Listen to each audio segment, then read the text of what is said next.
Hi there. Today I'd like to show you what to do when you end up having a duplicate of contacts in your course sales database. Now, what can happen is that a student may enroll once with one email address and the second time with a second email address. And if we are using email addresses to uniquely identify the students, then obviously we're going to get a double up of that student in the system.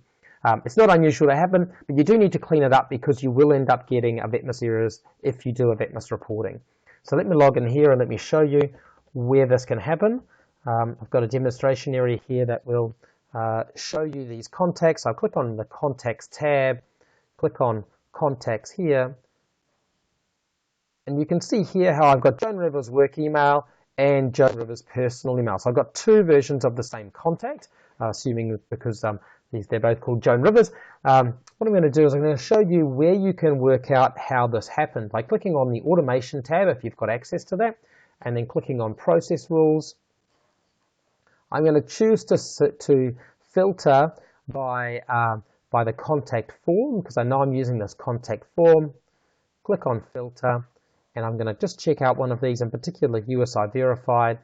Click on the Edit button here. And you can see here that we are using email to match the contact. So that's how we're working out, does this contact already exist?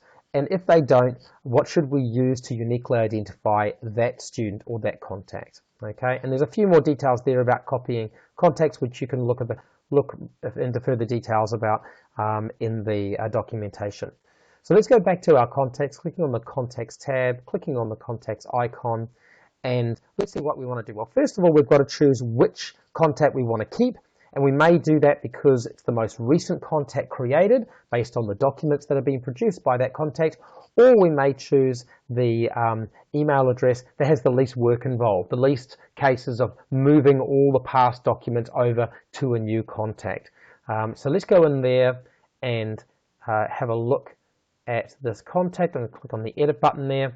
And this is the one I want to keep. I want to keep the work email. So I'm actually going to uniquely identify it a bit further than just name by adding in keep in there. This is just a temporary measure, just while I do this moving around of the documents and deduplication.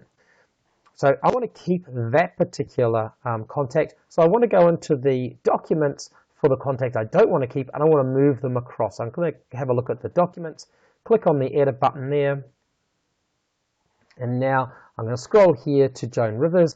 I'm going to type in keep, and that will do a search, find the correct contact. I can save that now. Now I can go back to the contacts list again, and you can see here that I've got a keep Joan Rivers, and I've got a not keep Joan Rivers. Now this is actually the one that I want to get rid of now. So I can go in there and just double check that I've taken all the documents off. I don't want to lose these documents. So I'm just going to double check.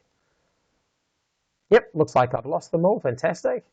So go back to the list, and now I can click on this inactivate button, which will get rid of that contact.